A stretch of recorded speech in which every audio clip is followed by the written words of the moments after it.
Surfing is a crazy sport. There's no need for you to be in the water at that time. You might get eaten by a shark. I do not feel sorry for you. I feel bad, but not sorry because you knew the thing was there. What's crazy is you even have experts that defend sharks. I don't even know when this started. When did we start defending killers? Like, we defend them. They're out there in the ocean, they're killing and stuff. And then you have these shows, Discovery, Shark Week, 50-50, shark experts. And they come out, hi guys, I just want to tell you a little bit about sharks. Did you know that sharks aren't the mean killers everybody paints them out to be? Sharks don't even like eating humans. They don't. How do you know this? How do you know this? I mean, for things that don't like humans, they've eaten a lot of them, You have to admit. They've eaten a hell of a lot. Surely the memo would have gotten around by now. No, they don't like eating humans. What happens is they get really confused, because from underneath they see you paddling on the surface and they mistake you for a seal. They think you're a seal and they come up and they grab a bite, and then by the time they realize you're not a seal, it's too late. It's not their fault. They're just sharks. I'm like, really? Why don't those same people come and defend like black people when people are saying black people commit crime, black people crime? Like, why don't they have those same people there, Like, these blacks always robbing people, these blacks always, and they come and, well, actually, guys, black people don't like crime. Yeah. What happens is they get like really poor because of things that have happened in the past. And then like some of them resort to criminal activities to try and make ends meet. And so when they see you from far, they just get confused because you look like an ATM. Because you freeze every time they see you. You freeze. And then they poke you and money comes out. Yeah. It's not their fault. They're just poor. It's a lot of rubbish. That's what it is. Sharks don't like people. How do they know? Do they ask them, don't like, tastes like Marmite. I don't surf. I sit on the beach and I enjoy it from there. It looks beautiful. I enjoy it. And I'm sitting on the beach in Malibu. And it's during the week, so it's really empty. There's just one girl surfing out there, California babe, and she's rocking it, and she's got long blonde hair and tan, looking very fake, and just like, she's riding her board and doing her thing, and all those unnecessary surfing moves that people do, Just stay here, there's no need for... And sure enough, at the end of it, like she's doing those things, and the wave comes like, and I was like, you're dead. But she wasn't. And she comes out of the water, and she's having the time of her life. And she looks over at me, and she's like, hey there, are you like gonna come in? The water's like super amazing. I said, no, thank you. I'm just gonna sit here. I'm just gonna sit here and watch you. You're very good. Keep it up. She's like, OMG, you talk funny. No, I don't talk funny. You talk funny. Where are you from? I'm from South Africa. She's like, oh, wow. Like Africa? How did you get here? What? I used my monkey grip under the plane. How did you get here? She doesn't even wait for my answer. She runs. She's in the water. She's doing her thing, surfing, having a good time, doing those things. She comes back out, and now all of a sudden we're best friends. She runs out onto the beach. She's like, hey, Africa. I'm like, hey, America. So like, you don't surf at all? I said, no, I don't. Where I'm from, we don't really surf. Johannesburg, there's no surfers out here, She's like, that's too bad. Like, do you guys have waves in Africa? Do we have waves? A grown human being asks me if we have waves on a continent. Like, no, we don't. Yeah, by the time the water gets to our side of the world, it's just so tired. It's just, so worn out from all the traveling. It tries, but it's,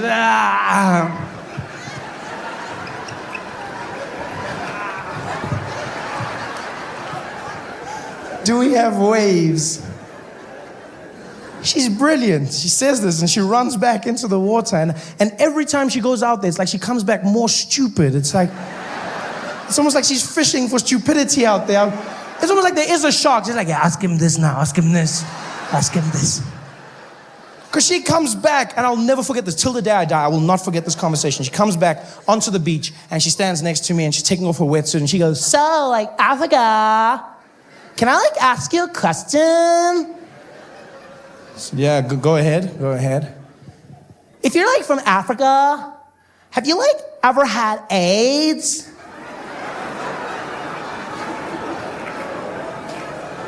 You know what's funny? Is I wasn't offended by the fact that she said AIDS.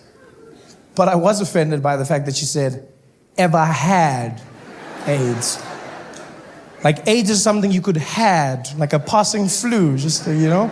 Hey, John, I didn't see you at work last week Thursday. Where were you? Yeah, bro, yeah, I had a bit of AIDS there. I just hit me hard. I took some Corinza, now I'm back, bro. Ever had. And you know, I know as a child of a continent that's ravaged by this disease, it's my job, it's my duty to educate people when I meet them. You know, it really is a part of who I am. But you know when you look at someone in their eyes and there's no hope. It's just that old SABC tone, just like, doo. You know, so it's only two of us and I'm bored. I figure, why not have some fun? And so I look at her and I'm like, yes. Yes, America. I've had AIDS many, many times. She's like, oh, wow, really? Oh my God. So aren't you gonna be like super skinny and dead or something? I said, no, AIDS is not as bad as you think. It's just like chocolate, you know? You just shouldn't have too much at one time. You're just like, AIDS. Oh, too much AIDS. Oh. And then you stop for a bit, and then after you're like, more AIDS, you know, you just chill. She's like, wow, is it like chocolate? I said, yeah, you should try it sometime. She's like, No, that's disgusting. So then if it's like chocolate, then it's gonna get all melty and I'll be covered in like AIDS chocolate and I'll be all sticky and I'll be all dirty. I was like, yeah, then you just take a shower.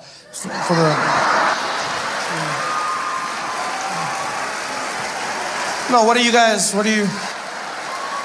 Oh no, don't you laugh at my president. Damn you people, damn you. I don't accept your laughter, damn you. Don't you laugh, this has nothing to do with that great man. Turning my jokes against me, no. I will not participate in this madness. How else do you get clean? Hey there, thanks for watching.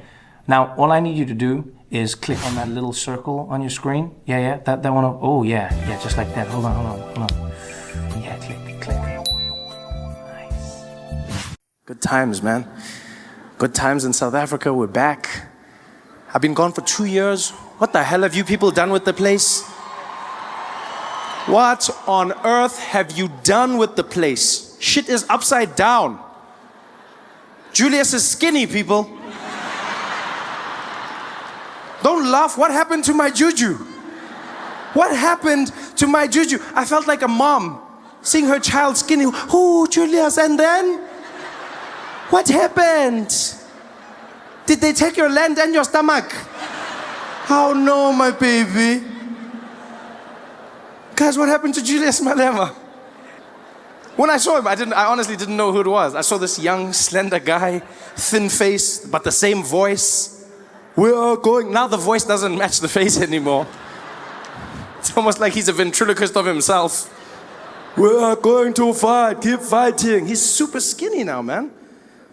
Like I'm waiting for him to be on the cover of Men's Health magazine, telling us how he lost the weight. Julius posing with a six-pack. They have one of those sexual headlines, how to EFF your lady right. 10 steps to get a body like Juju. There he is selling DVDs, making money, struggle aerobics. You can be just like me. I don't even think Julius knew that this was going to be his life. I mean, you know, starting in the ANC is a position that is powerful. You're at the top. You know, at the top of the food chain. As soon as you switch to an opposition party, you have to fight. You spend all of your time fighting. Julius wasn't ready for that. He didn't even realize how riled up his supporters were. Every day he was there. The EFF is going to fight. Are you ready? We're ready. What do you want to do? We want to march. Yes. Where are we marching to? To Pretoria. Whoa. Why don't we get a Uber, guys? Yeah. Pretoria, yeah. What a stressful life. Poor Julius, man. From tender to slender.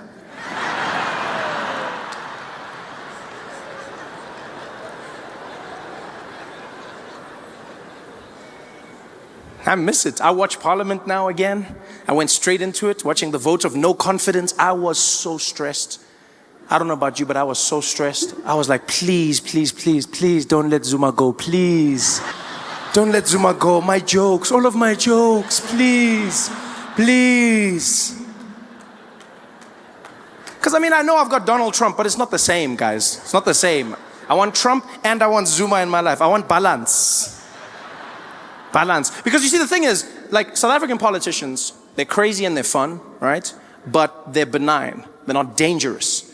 It's just fun and games. You know, I'm going to watch Julius. He's going to be there having his vote of no confidence, busy causing chaos. I love that watch. I watch that in America all the time. I don't think you understand. I don't know how to explain it to Americans, but it's so much fun.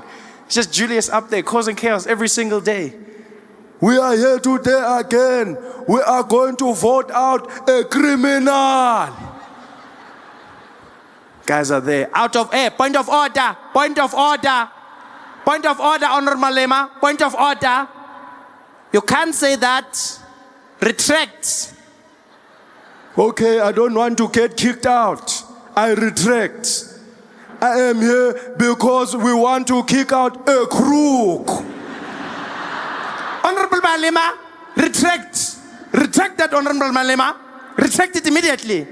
I retract. We want to kick out the Menemene. Honorable Malema. Honorable Malema, retract. Retract. Unconditionally. Okay, okay. I retract.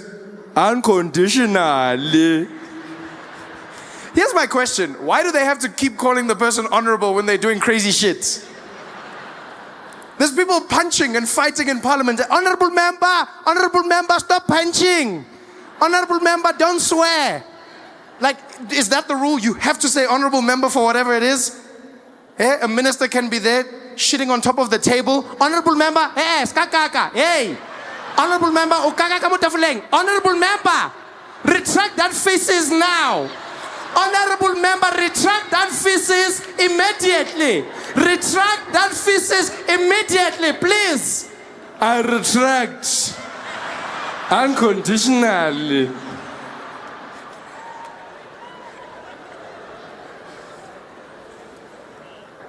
I miss it so much. I enjoy it so much. You know? I mean, there's people who ask me all the time, they're like, Trevor, but Donald Trump, I mean, yeah, nah, are you serious? He's crazy like the way you are telling us. You know, people say that to me all the time. And by the way, can I just say, I appreciate every single one of you that watches The Daily Show in South Africa. I appreciate that. You're one of the biggest parts of my success. People didn't believe it. People didn't expect it. They didn't even know. They were shocked. South Africa is the #1 largest market of Daily Show viewers outside of the United States. Americans didn't know what hit them. They were like, Trevor, I don't know if this is real, but we got there. Apparently, there are like millions of people watching in South. Does that look right to you? It's like, what does that mean? No, I mean, like, I didn't know. Like, do people have that many TVs? Is that like a? Do you guys have TVs? TVs. Ha, we have DSTV. Pa. Dlala ngathi ketchup. Full buckets. Yeah.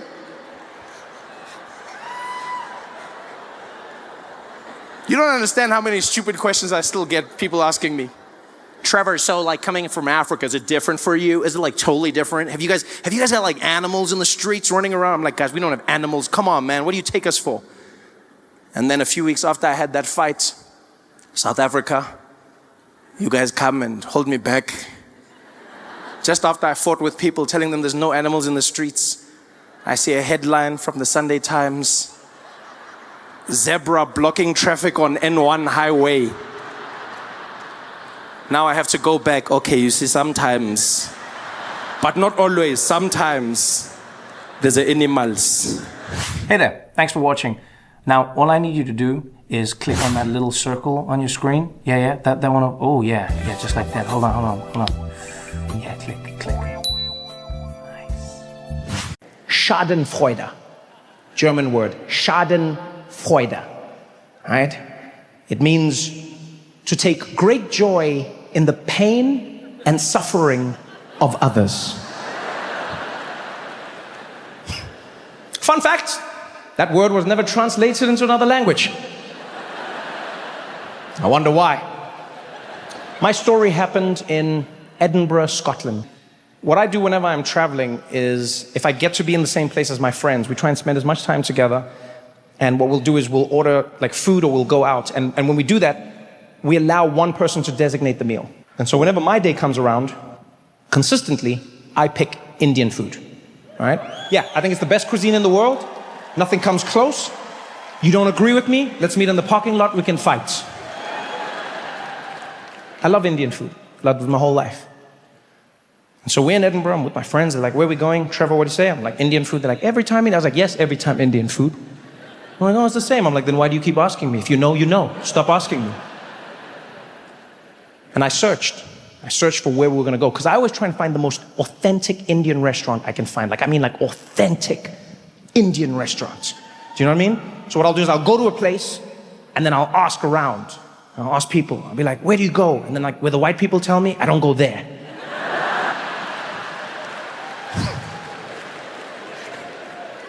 Now, the reason it had to be so authentic, just so you understand a little bit of me. I grew up in South Africa, as you know, right? Now, what a lot of people may not know is that South Africa has one of the largest Indian populations outside of India. And so I was lucky enough to grow up surrounded by Indian culture. Right? In fact, one of my best friends growing up was a little Indian boy by the name of Thiessen Pillay. Thiessen would get a packed lunch from his mom every single day. Every single day, the meal was curry. I know this because every day, we'd sit down together. Thiessen would open his little lunchbox. He'd open the bread, look inside, and then he'd scream at the top of his lungs. He'd be like, curry! Damn it, mommy!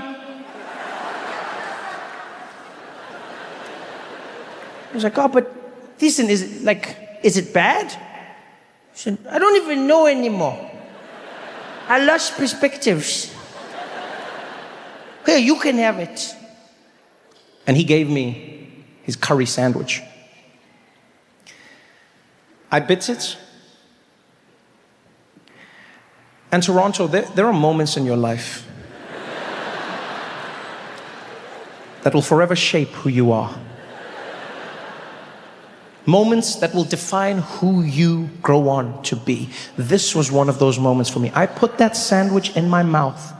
I bit down and my mouth came alive. My tongue discovered its purpose. I didn't know potatoes could pop like that. The flavors were bouncing around. My eyes opened wide. It was, I was like, wow, I was like, curry! Thank you, mommy. It was perfect. And since then, I've loved curry. So, fast forward many decades, we're in Edinburgh, Scotland.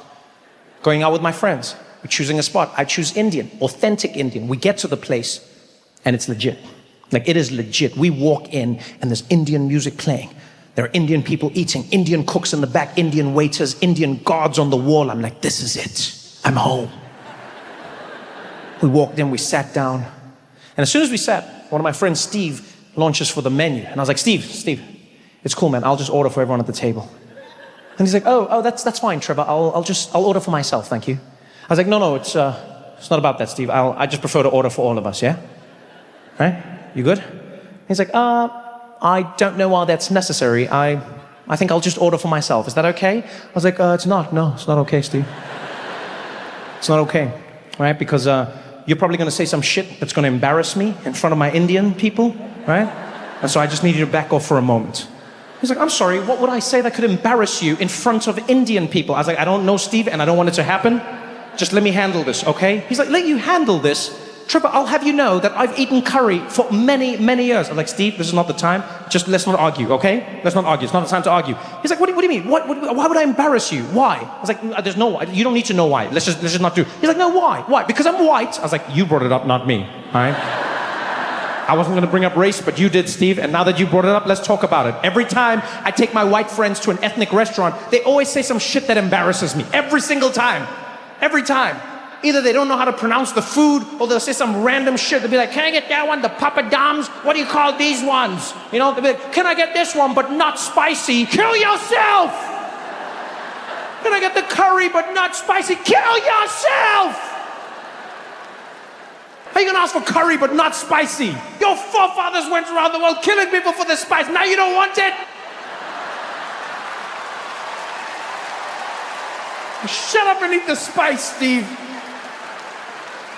And he's there and he's like, Trevor, okay, I really don't understand where this is coming from, all right? I'm not gonna embarrass you. I understand curry. I was like, Steve, let's just leave it at that. I got you, okay? I got you, all right? I understand this way more than you. He's like, Trevor, I'm sorry. You're not more Indian than me. I was like, I'm sorry, what? He's like, yeah, you are not more Indian than me. I was like, what the hell is that? Exactly.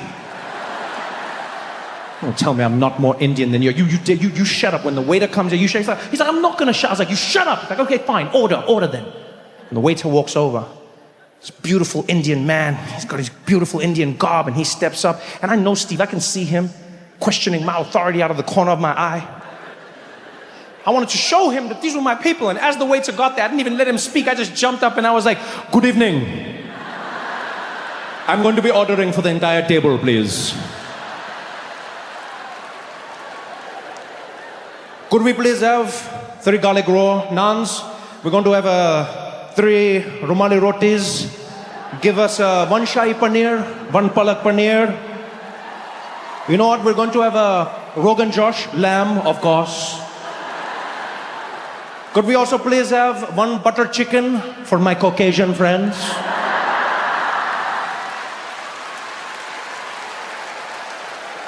And then we're going to have 3 samosas and 3 mango lassis to wash it all down. Thank you very much. I crushed it. I could feel it. Everyone could feel it. They could feel something. Because the table went dead. The waiter just stared at me. At first I thought he was impressed. Then I realized he was confused. And this Indian man leans in, looks me dead in the eye, and he's like, sorry, sir, could you repeat what you said?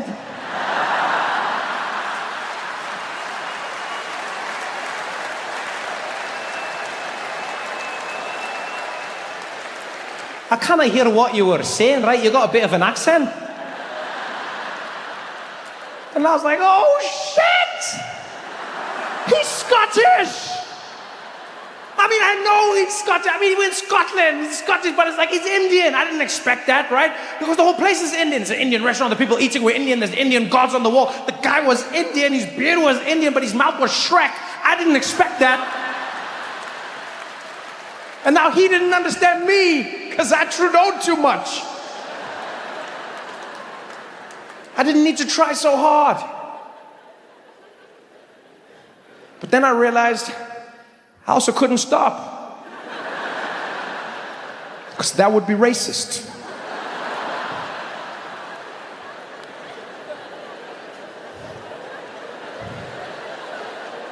So now, I've got the Scottish Indian man looking at me. Everyone's quiet and he's like, if you don't mind, laddie, could you order again a little slower this time, right? I didn't hear what you said. You want me to place the entire order again? If you don't mind, I'm ready whenever you are. You know, I think everybody can order for themselves at the table. I don't think it's necessary for me to hold their hands. Everybody can order individually. and we can go from there, okay? We can go from there. And Steve was like, oh, I wish I could, but I'm so afraid I might offend someone. I think my friend here should order for us. Please, Trevor, go ahead. Go ahead. You're far more cultured than I am. I said, no, Steve, please, you can try your hand. I'm sure you know exactly what you want. He's like, no, but what if I say something embarrassing? The last thing I'd want to do is offend another person's culture, Trevor. I said, no, you can't offend anybody. There are no mistakes here, okay? We are all friends, okay? If anybody make a mistake, we forget about it. In fact, whatever happens today, we're all going to forget about it, okay? Just order. He's like, no, I wish I could. I really wish I could. But Trevor, please go. I said, no, you just order, Steve. He's like, oh, please, Trevor. I was like, order, bastard! Just order! The waiter was like, hey, there's no need to fight amongst yourselves. Look, clearly your friend's a little uncomfortable. Right, just order for him. It's like, yes, he's totally uncomfortable. Okay, could we please have 3 Romali rotis and 3 garlic naan, 1 shahi paneer, 1 palak paneer, and could we also get a lamb rogan josh, and we're also going to be having 1 butter chicken for your Caucasian friends. For anybody. Anybody can enjoy different types of curry. They don't all have to be spicy. It doesn't matter as long as you participate. There is no wrong way. Oh, you're so understanding, Trevor. Yes, I am. Could we also please get zzz, zzz, zzz, zzz, zzz, zzz, zzz, zzz, zzz. What, you gonna answer that? Zzz, zzz. No, they can call me back later. Zzz, zzz, zzz. He's like, it's getting awkward, just answer your phone, I'll wait. Zzz. Okay. Zzz, zzz.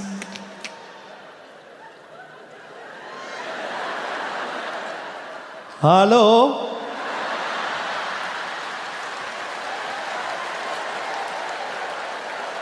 Yes, this is Trevor speaking. How can I help you?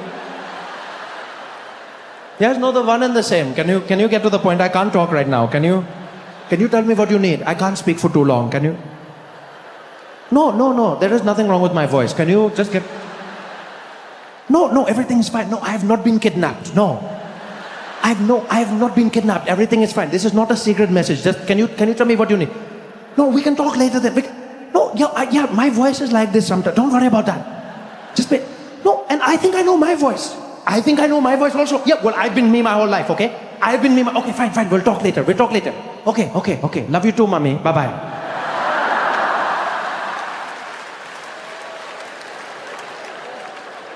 It's the most awkward meal I've ever had in my life. I barely ate a thing.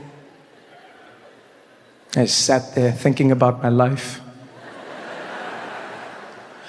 We finally get up to leave. Steve is beaming from ear to ear. They walk out ahead of me, and as I'm leaving the restaurant, the waiter waves us off. He's like, good night, everybody. He's like, have a great night. And we wave at him, and he's like, hey, excuse me, before you go, hey, aren't you Trevor Noah? A comedian, right? I was like, yeah, why? He's like, oh no, because I totally got you, Trevor. I totally got you, Trevor. He's like, wait, what? Wait, you Indian? He's like, of course I'm Indian. Of course I'm Indian. All places Indian. I totally got you, huh? I said, well, I don't understand. He's like, you don't understand. I understand. You walked in. I said, look, Trevor Noah coming. Then you start talking with accent. I go, I also do accent. Then you were doing accent. Then I do accent. Then you were doing accent. You make joke. I make joke. Do you like joke? I was like, no, I don't like your joke. I don't like your joke. I thought I was about to get cancelled. Do you see this shit? He's like, it was amazing. You were sweating so hard. Not from the curry, eh? That was so funny, Trevor. I was like, it was not funny. My friends were laughing at me. He's like, I know. He's like, I wasn't scared, man. Why would you do that? He's like, because, Trevor, I take great joy in the pain and suffering of others. It's called Schadenfreude. Yo, Toronto, you guys have been amazing. Thank you so much for coming out. I love you all. Good night. Zambia. It's how friendly the people were. Standard. Everywhere you went, people had a smile on their face. People were willing to talk to you. Just had this vibe to them, you know? It's something I feel like we've lost in South Africa. As part of our culture, we used to be a friendly nation. We used to be a people of smilers, a people of talkers, you know? Now we've got that thing, that anger, that distrust when we look at one another. I don't know what happened, but we've just lost it. You know, you see it with the workers in this country. They're so angry. You see how angry they are? All the workers. All of them. They're on strike. You know, we've had over 99 strikes in this country this year alone. 99 strikes, costing us billions. All different sectors. National mine workers, Union of Metal Workers, petrol attendants. Yeah, petrol attendants. They threatened to burn the petrol stations down. We'll burn them to the ground with our petrol bombs. We just need someone to pour petrol for us because we're on strike. Murphy's Law, eh? Everyone was on strike. There's one strike in particular that got to me. City Power. See that?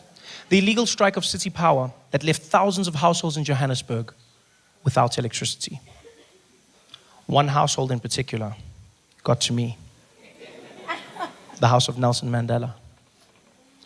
There was no electricity at the house of Nelson Mandela. In the middle of the night, out of nowhere. You know how horrible that must have been? Lights, and the next thing.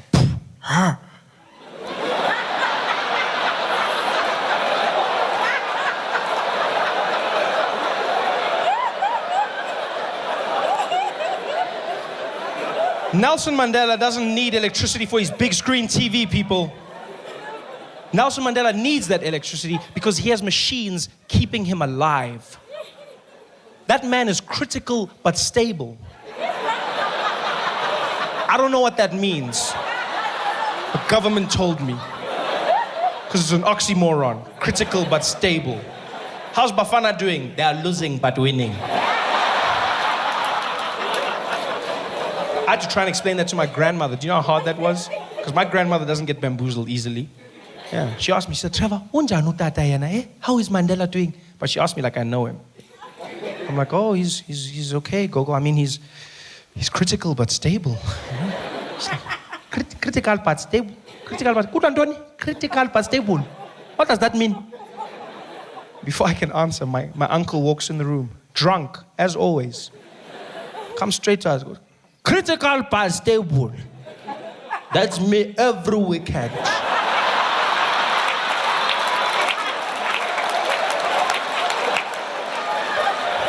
Who is this man?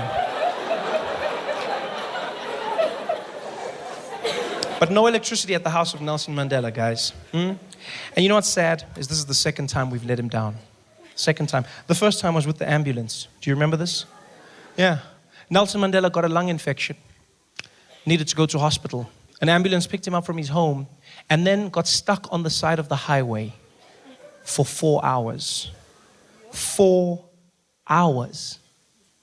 How is that even possible? I have so many questions, so many things I don't understand. For instance, why was Nelson Mandela even in an ambulance? Couldn't we get a helicopter for him? Can't we get a helicopter? He's old, get him a helicopter. Can't we afford it? I mean, his face is on our money. I'm sure we can do something. We can't get him that. We can't get him a helicopter. We can organize for the Guptas to land jets, but we can't get Mandela a helicopter. This is what we're saying. In fact, why not phone the Guptas? Phone them, yeah. Phone them. I'm sure they'd be there in a second. They'd be like, hey, Atil, can you come and fetch this guy? Yeah, I'd be there with his Gupta swag. That's not the airplane, that's the sound he makes when he walks around. And then Jacob Zuma rides on his back. Basta, basta. Huh? This is us, guys. Nelson Mandela. Second question I have. Why was there only one ambulance? No backup ambulance? No support cars? Nothing? Ministers in parliament have 4 to 7 cars with them everywhere they go. They've got a little blue light brigade, causing chaos on the roads. Multiple people have been killed by them. crashing into cars because they're always in a hurry, always in a hurry, always in a hurry. Why are you in a hurry? And why do you have bodyguards? I don't understand. I mean, some people, yes. President, give him bodyguards. Yeah, fine.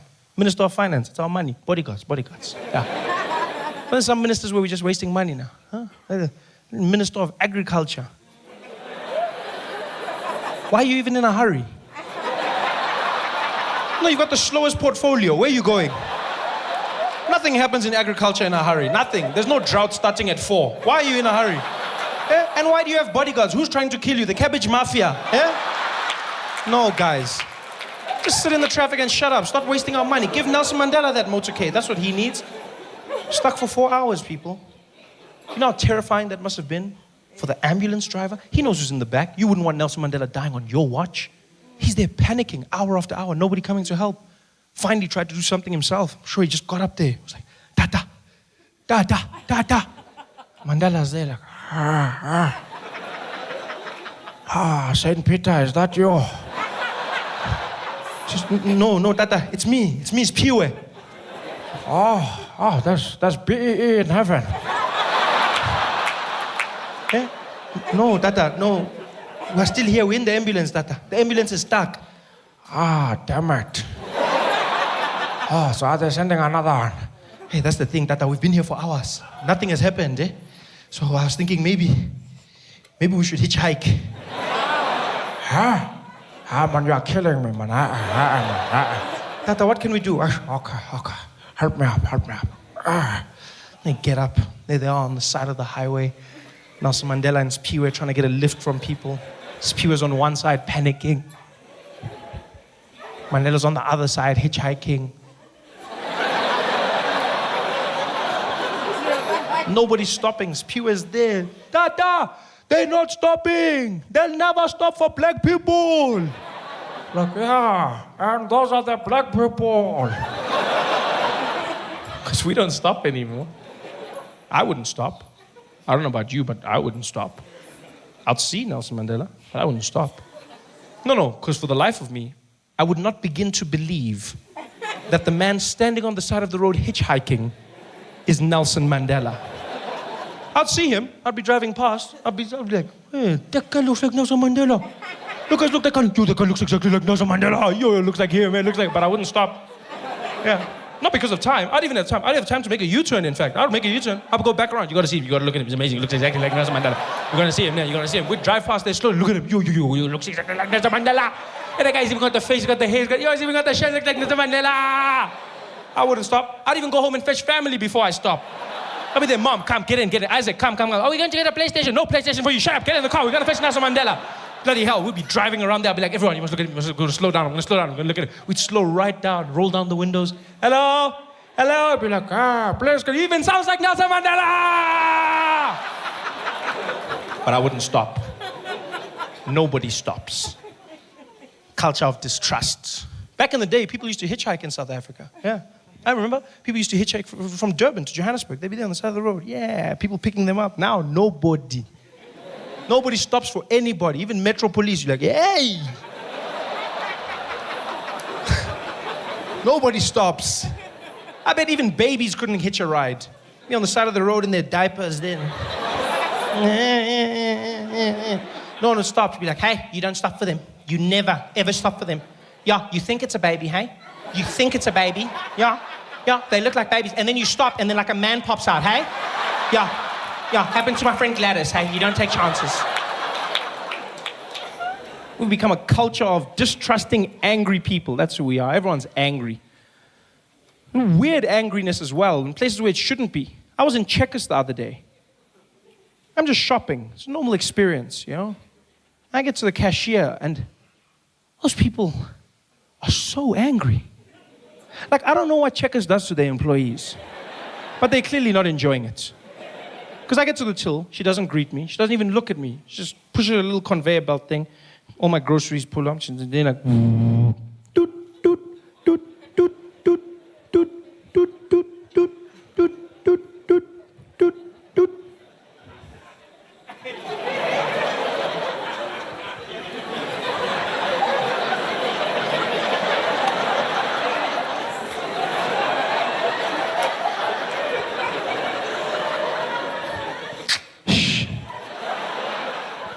at you like your dad invented the barcode.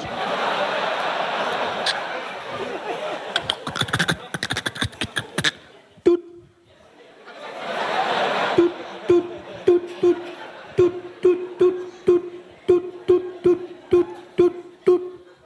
Then they look at you and ask you that question like you kill baby panda bears for a living. Plastic. No, bye. Thank you. No, I'll just hold. I'll just, no. Thank you. Yeah. They're so angry. And they look angry because they've drawn their eyebrows on. And that permanent scowl. I don't understand that trend in fashion, to be honest with you. Why would you shave your eyebrows off and then draw them back on where they were? It's weird. But look, I also commend it, you know, that level of commitment has to be commended. Because I don't understand how anyone can commit to one expression for the entire day. Like, how do you choose that expression? Do you just work on how you feel in the morning? Is that what you do? You just wake up, be like, I'm feeling angry. Yeah.